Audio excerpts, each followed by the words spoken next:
Bismillahirrahmanirrahim. Assalamualaikum. Hari ini kita akan melaksanakan kuliah online di pertemuan ke-5 ya.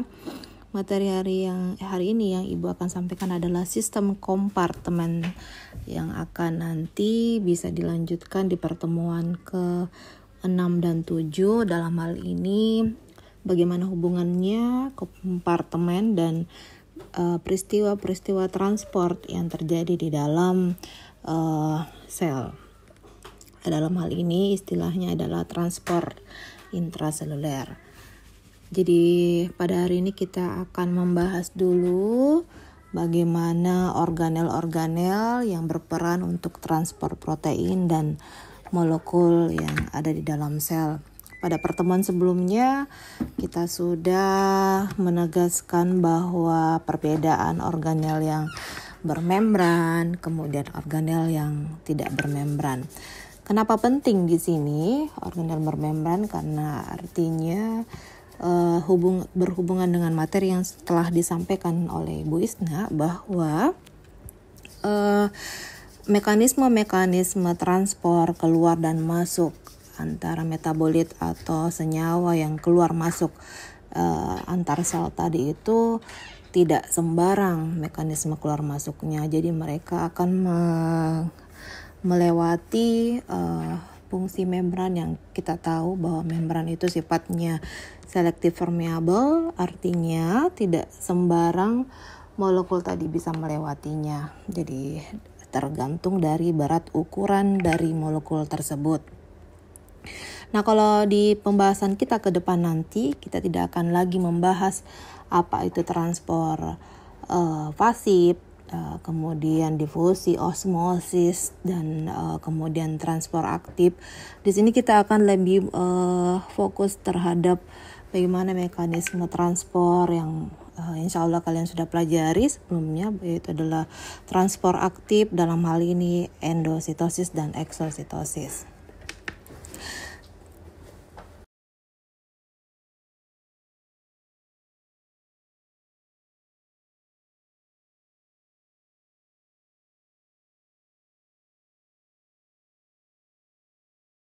Kompetensi yang diharapkan dari perkuliahan ini, Ibu harapkan setelah mengikuti semua materinya, kalian bisa menyebutkan dan menjelaskan organel-organel yang berperan, khususnya untuk transport protein dan molekul-molekul lainnya yang ada di dalam sel. Di pertemuan berikutnya kita akan membahas bagaimana mekanisme protein tadi diangkut, bagaimana dia disortir sebelum dia diangkut untuk keluar sel.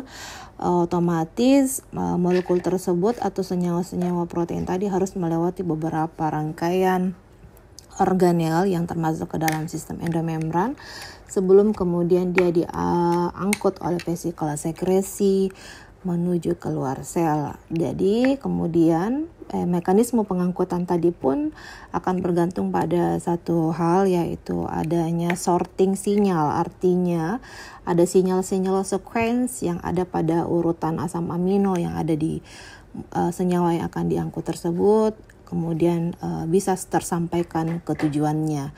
Jadi muatan tadi berupa protein setelah dari retikulum endoplasma tidak akan bisa langsung menuju ke aparatus Golgi bila tidak ada sinyal yang bersesuaian dengan reseptor yang ada pada aparatus Golgi itu misalnya. Kemudian bagaimana pembentukan vesikuli transport, bagaimana hubungannya vesikular sekresi, itu akan kita bahas di minggu depan.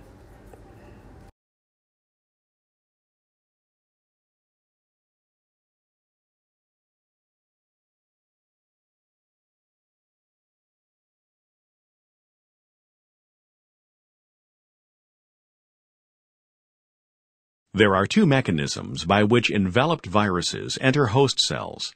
In one of the mechanisms, the virion attaches to host cell receptors by specific proteins on its surface, called spikes. The envelope of the virus fuses with the plasma membrane of the host, and the nucleocapsid is released directly into the cytoplasm. The nucleic acid then separates from the protein coat. In the second mechanism, the enveloped virus adsorbs to the host cell by specific proteins on its surface, and the virion is taken in by endocytosis. In this process, the host cell plasma membrane surrounds the whole virion and forms a vesicle. The envelope of the virion then fuses with the plasma membrane of the vesicle, and the nucleocapsid is released into the host cytoplasm. The capsid protein is then removed, releasing the nucleic acid of the virus. A naked virion also enters by endocytosis. Since the virus has no envelope, it cannot fuse with the plasma membrane. After being engulfed, the viral nucleic acid is released from the endocytic vesicle. The nucleic acid then separates from the capsid.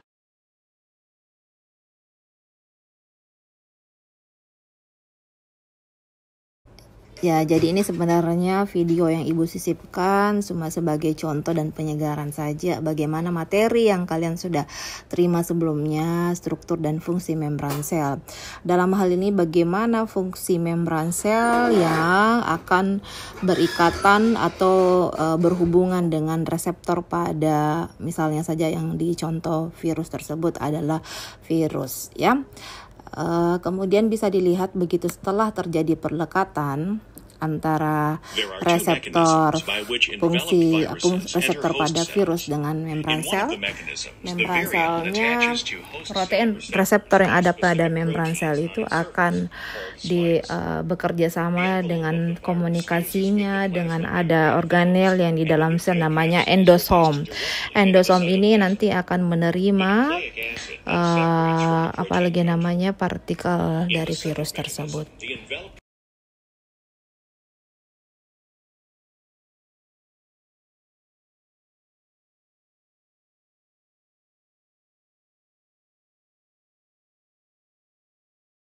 Kembali Ibu mengingat-ingatkan kembali di sini ada tabel fungsi utama kompartemen-kompartemen bermembran pada sel eukariotik. Di situ kita lihat ada dimulai dari sitosol yang kita tahu fungsinya adalah mengandung metabolic pathway dan metabolik yang khususnya untuk sintesis protein. Di dalamnya ada nukleus, kemudian retikulum endoplasma, aparatus Golgi, lisosom, endosom, mitokondria dan kloroplas. Jadi sebenarnya dalam hal ini saya ingin mengingatkan kembali bahwa organel dalam sel itu umumnya bermembran kecuali dua organel, yaitu apa? Ribosom dan sitoskeleton.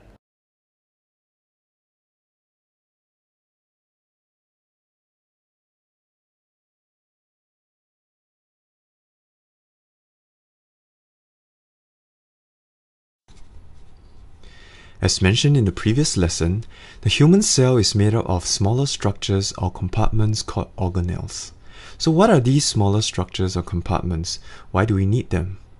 Given the already small size of the cell, can Mother Nature make things simple and have all these small compartments collapse into one big compartment? To explain this, let's look at the human body. Similar to the cell, the human body is also compartmentalized into various organs, with each organ playing a specific function to ensure the survival of its host. The heart beats to circulate blood throughout the body, the lungs expand to fill its chamber with air, and the kidney filter waste products to keep the blood clean. Each organ performs a specialized function. The heart is unable to do what the kidney does, and the kidney is unable to do what the lung does. Likewise, each organelle in the cell performs a specialized function within the cell. No organelle can replace the function of another organelle. Hence, compartmentalization allows the specialization of functions by each organelle, with every organelle performing its own specific function supporting the cell's survival. In order to carry out certain functions, optimum conditions within the organelle microenvironment have to be met. Using the apartment as an analogy, if you are using your bedroom to study, you expect it to be calm and quiet, have a sturdy study table, and maybe a cushioned chair so you can study comfortably and in peace. If you are using your bedroom for a workout, you would probably blast the room with loud music and work out to the strong beat of the music. Hence, compartmentalization allows the creation of a specific microenvironment where a specific activity can be carried out within the boundaries of that compartment. Also, by consolidating a specific activity within a specific compartment, it confines a certain activity to the specific location within the apartment. For example, the 2 bedrooms are positioned here, the kitchen and porch positioned here, and so on. So having a fixed location would allow the ease of locating a certain compartment or activity within the apartment. Finally, with compartmentalization, it also creates higher efficiency, where all activities can take place concurrently with no disruption. A place to study, a place to exercise, a place to dine, and a place just to relax, all carried out at the same time. So, as you can see by now, the cell contains many organelles residing in their own unique position, each isolated from the other. Just like having walls to an apartment and walls that compartmentalize each room, the cell is compartmentalized into different organelles through membranes, which will be covered in greater detail in another topic. In conclusion, even though the cell is small, a high level of organization is still observed within the microscopic volume of the cell, where numerous compartments, each performing a specific function, each having a specific microenvironment located at a specific position of the cell, work together concurrently. In the next video, we'll take a closer look at each of these microcompartments called organelles.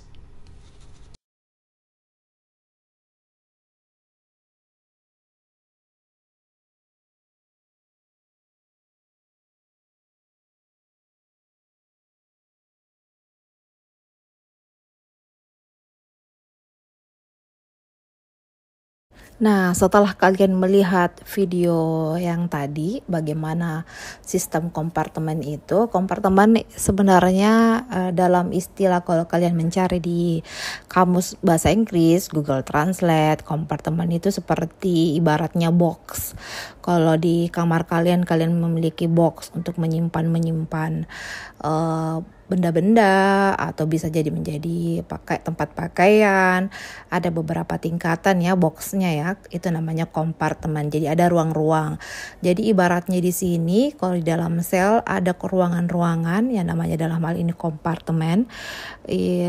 Kita kalian mungkin bisa menghayal seperti ini.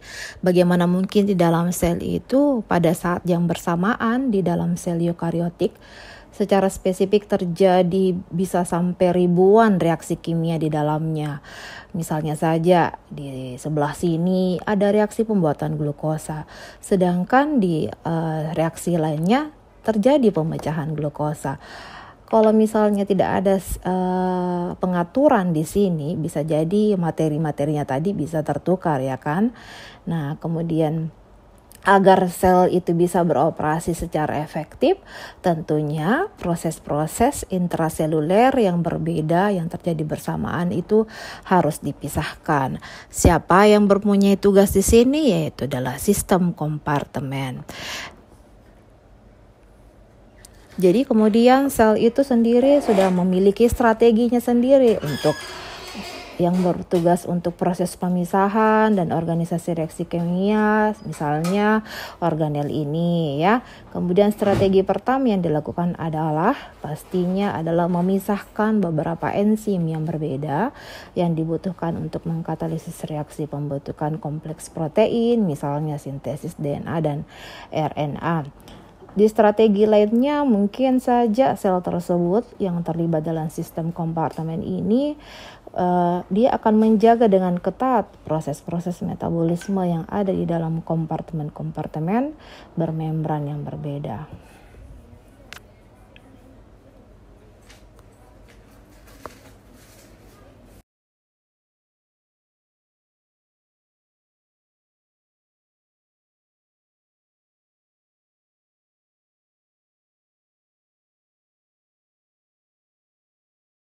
Nah, kita akan membahas satu persatu organel-organel yang terlibat di sistem kompartementasi tadi. Kita akan mulai dulu dengan nukleus. Seperti yang kalian ketahui bahwa nukleus itu memiliki membran inti atau ada membrannya. Itulah kemudian yang membedakan dia dengan sel prokariot. Jadi saya ingin kembali menegaskan bahwa sistem kompartemen ini tentu saja hanya dimiliki oleh sel eukariot. Nah, kemudian selanjutnya di dalam nukleus tadi pastinya akan mengandung inti, ada nukleoplasma, ada nukleolus, dan butir-butir kromatin yang mengandung DNA.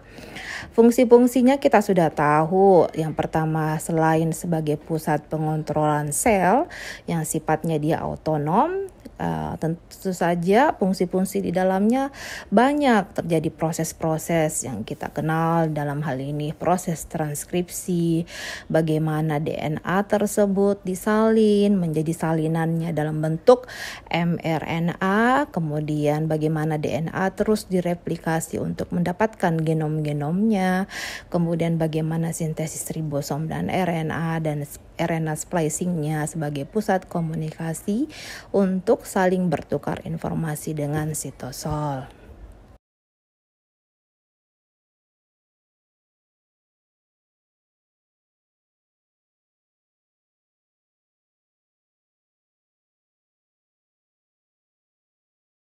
Di gambar ini kalian bisa lihat ya, kalian bisa lihat bagaimana di pojok kanan bawah itu ada insert bagaimana struktur dari membran inti. Hampir sama dengan membran sel ya, bagaimana sifatnya dia terdiri atas dua lapis bilayer, fosfolipid bilayer, ada 2 lapis fosfat dan lipid di situ. Tentunya ada ikatan polar hidrofilik dan hidrofobik di situ. Kenapa seperti itu? Karena akan terjadi pertukaran atau transfer mRNA, transfer salinan informasi dari nukleus. Dalam hal ini yang kita akan lebih fokuskan adalah dari bagaimana transport mRNA yang akan keluar ke sitosol melalui pori-pori nukleus. Kalian bisa lihat di gambar situ ada nuklear pore.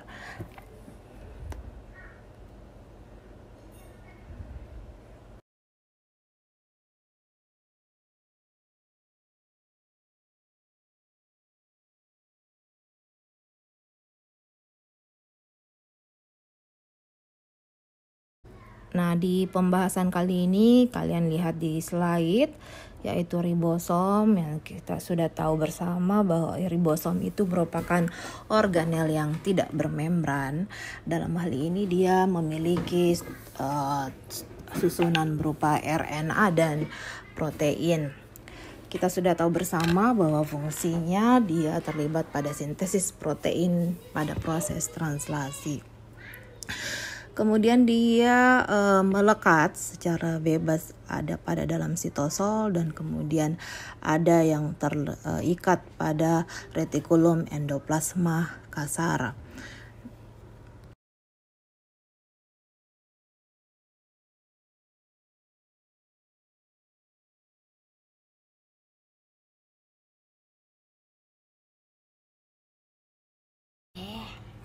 Ya, di gambar kalian bisa lihat di situ bagaimana letak dan posisi dari ribosom. Dia terikat secara kuat di tengah-tengah atau di permukaan dari retikulum endoplasma. Bisa kalian lihat posisinya. Dia seperti diikat di antara disisipkan di membran dari retikulum endoplasma, yang kalian bisa tahu bahwa retikulum endoplasma itu memiliki membran berupa cisterna, artinya membran yang pipih. Jadi kemudian di tempat lainnya juga kalian bisa lihat ada terdapat ribosom, dalam hal ini protein yang sudah ada protein yang sudah lepas di sitosol. Di situ ada preprotein sitosol. Kemudian bisa kalian lihat ada gambar struktur dari ribosom, yang di situ ada terdiri atas subunit kecil dan subunit besar. Yang kita lihat nanti di bawahnya, di dalam retikulum endoplasma tadi itulah terjadi proses translasi, bagaimana mRNA disalin dari kodon-kodonnya dengan antikodonnya diterjemahkan menjadi satu asam amino sampai menjadi polipeptida dan kemudian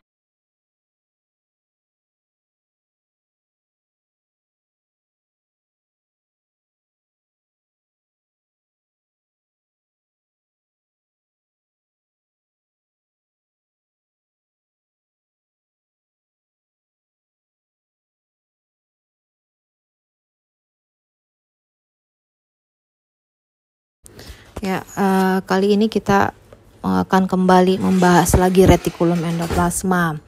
Di situ di slide kalian bisa lihat bahwa dia merupakan sistem sitomembran sisterna. Artinya dalam hal ini membrannya ini bersambungan dari sitosol kemudian terhadap membran permukaannya. Dalam hal ini dia bentuknya sisterna, artinya membrannya pipih, tidak seperti membran yang ada pada nukleus, kemudian mitokondria, kloroplas, membrannya dia berupa sirkular, kemudian bundar ya. Kalau ini dia pipih. Kemudian dia kontinu, artinya bersambungan dari inti, kemudian menyambungkan dia ke membran sel ya. Dalam hal ini retikulum endoplasma dia terdiri atas retikulum endoplasma yang halus dan retikulum endoplasma kasar. SER itu smooth reticulum endoplasmic reticulum, RER itu rough endoplasmic reticulum. Seperti kita lihat, fungsi dari retikulum endoplasma yang halus adalah mendetoks, kemudian juga mensintesis lipid, dalam hal ini termasuk di dalamnya steroid. Bisa di dalamnya terlibat fosfolipid dan kolesterol ya. Kemudian nanti fosfolipid, kolesterol, lipid tadi itu sebagian keluar akan dipakai sebagai penyusun sel juga.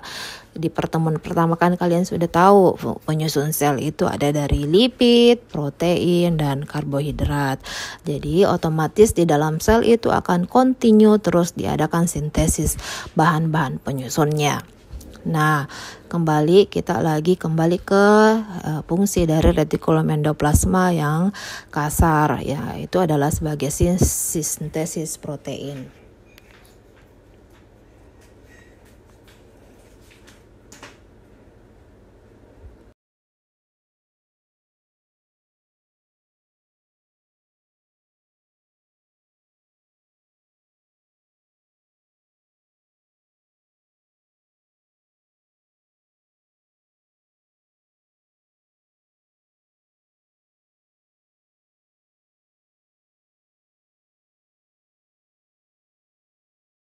Nah, di slide kita lihat kembali badan Golgi. Badan Golgi itu memiliki nama lain, bisa berupa badan Golgi, bisa juga sebagai aparatus Golgi. Bedakan dengan kompleks Golgi ya. Jadi badan Golgi ini merupakan modifikasi dari post translasi. Jadi materi-materi yang telah tadi ditranslasi, dalam hal ini protein, bisa juga lipid tadi yang sudah disintesis oleh retikulum endoplasma. Di badan Golgi inilah kemudian dia menyortir semua senyawa-senyawa yang telah disintesis tadi itu. Di dalamnya dia bisa melakukan proses glikosilasi atau sulfasi. Dalam hal ini dia akan menambahkan satu gugus glukosa atau menambahkan sulfat. Kemudian di sini akan ada hubungan antara vesikel dengan vesikel Golgi di sini, karena dia akan membentuk membran sel apikal dari retikulum endoplasma yang akan bertunas, kemudian membentuk vesikel, kemudian vesikel tadi akan mengantarkan senyawa tadi ke permukaan badan Golgi. Seperti kita ketahui di sebelumnya bahwa struktur-struktur dari badan Golgi itu terdiri atas cheese, medial, dan trans. Mungkin di beberapa video yang pernah Ibu sharing sebelumnya, kalian bisa melihat bagaimana proses sortir protein yang ada di dalam medial, bagian medial dari sisterna aparatus Golgi tersebut. Tempat masuknya tempat masuknya senyawa atau protein tadi itu tentu saja dia akan masuk melalui jaringan CGN, dalam hal ini cis Golgi network, dalam hal ini jaringan Golgi muka cis, yang kemudian dia akan melalui vesicle transport yang diselubungi protein kotamer yang menguncup dari retikulum endoplasma kasar. Kemudian setelah itu dia akan dirakit di dalam medial, dan kemudian jalan keluarnya adalah melalui jaringan TGN, dalam hal ini trans Golgi network atau jaringan Golgi yang ada pada trans ya. Kalau dalam buku-buku itu diistilahkan sebagai phase trans ya.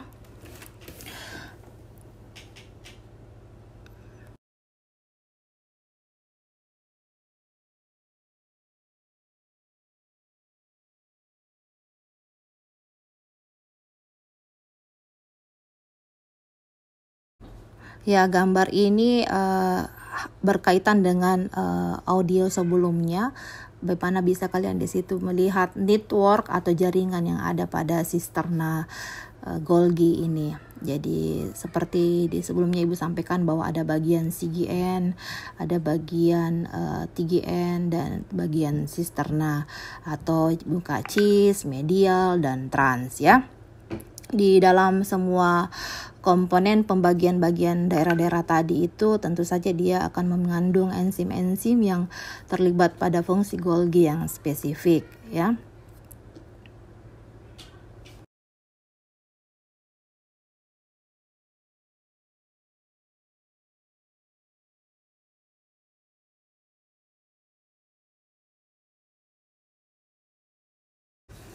Kali ini adalah organel terakhir, jadi itu lisosom. Di soal yang tadi kuisnya kalian sudah bisa lihat situ organel yang termasuk pertunasan dari sistem endomembran apa ya, salah satunya ini adalah lisosom. Kita sudah tahu bahwa lisosom ini dia muncul dari pertunasan dari retikulum aparatus Golgi ya. Lisosom ini sebagai fungsinya dia sebagai sistem pencerna intraseluler karena di dalamnya banyak mengandung enzim-enzim dan asam hidrolase yang dalam hal ini penting dalam proses mendegradasi makromolekul di dalam sel tersebut. Nah, lisosom ini berperan banyak pada jalur endositik atau endositosis, juga bisa berfungsi dalam fungsi autofagi dan atau menelan materi-materi yang tidak dipakai. Bisa jadi ini dia akan bisa menelan atau memakan bakteri-bakteri yang tidak baik, kemudian proses fagositosis dengan vesikel-vesikel. Jadi lisosom ini kalau dia dalam bentuk wujud sebagai fungsinya autofagi dan fagositosis, tentu saja dia akan banyak terdapat pada sistem imun, dalam hal ini sistem kekebalan tubuh. Kalau sesuai dengan fungsinya dia sebagai sistem pencerna, tentu saja lisosom ini akan banyak terdapat pada organel yang ada pada sistem pencernaan ya.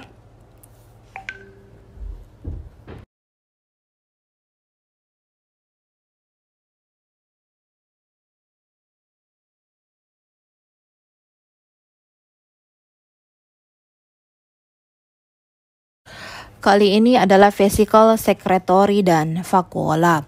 Hampir sama dengan lisosom sebelumnya, jadi dia merupakan organel berikut yang muncul karena proses sintesis dari organel endomembran, dalam hal ini aparatus Golgi. Jadi vesicle secretory di slide kalian bisa lihat bahwa dia menguncup dari muka trans dari retikulum aparatus Golgi, yang kemudian dia akan diselubungi oleh protein klatrin. Protein klatrin ini bagaimana mekanismenya vesicle secretory akan kita bahas lebih rinci lagi di pertemuan ke-7. Bagaimana mekanisme muatan itu diambil oleh vesicle transport, vesicle secretory, kemudian bagaimana dia menurunkan muatannya ke organel yang akan dituju. Tentunya juga akan berhubungan dengan sinyal-sinyal sequence di dalam hal ini.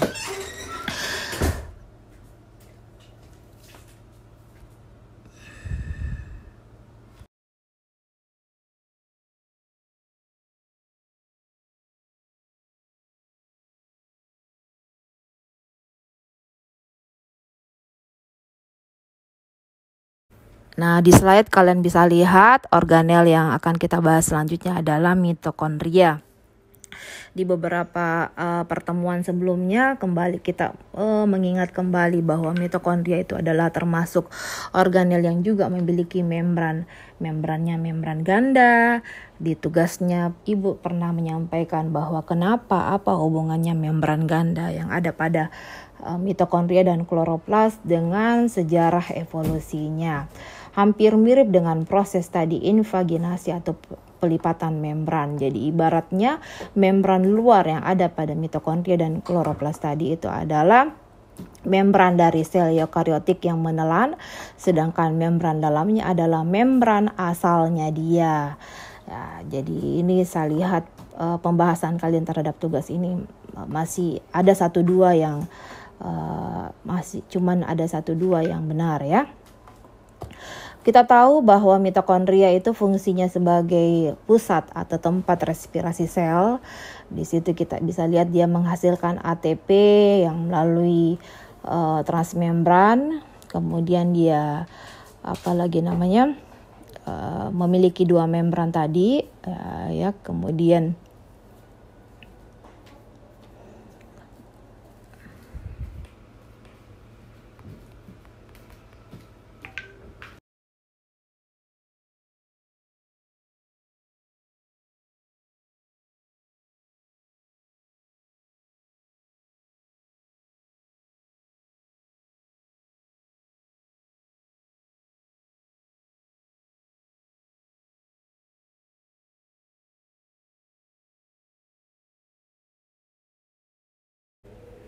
kemudian kita ke organel terakhir yang terlibat di sistem kompartemen ini, yaitu badan mikro. Badan mikro dalam hal ini dia perioksisom. Perioksisom kita juga tahu bahwa dia memiliki membran, tapi membrannya berupa membran tunggal. Dia terdapat pada hampir semua jenis sel, jadi baik itu sel hewan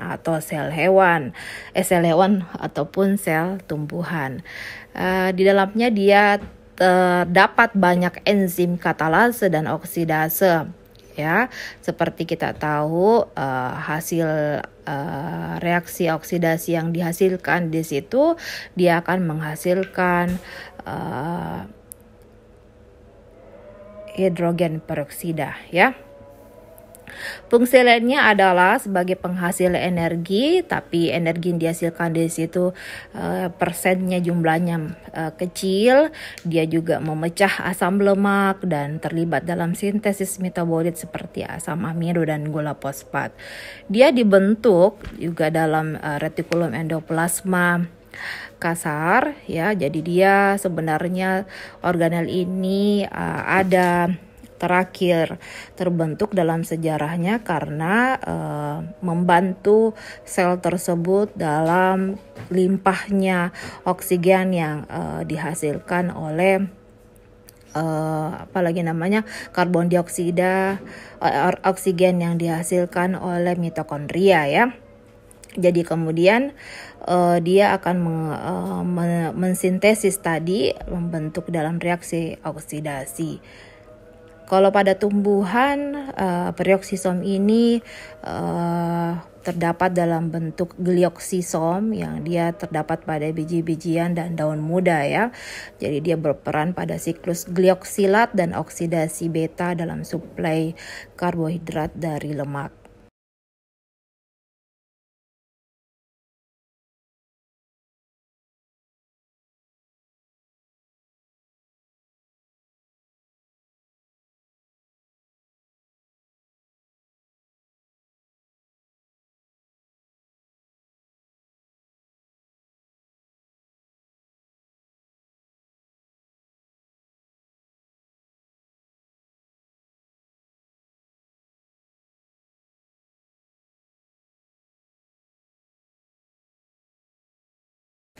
Nah, sampailah kita ke slide terakhir. Slide ini sebenarnya adalah cuplikan dari bagaimana sistem kompartementasi organel-organel yang terlibat dalam sistem kompartemen yang Ibu telah sampaikan tadi di awal, bagaimana nanti mereka akan terlibat dalam proses transport intraseluler. Jadi materi-materi antara satu organel ke organel lainnya di sini akan saling bersinambungan, dalam hal ini proses transport yang terjadi dalam intraseluler.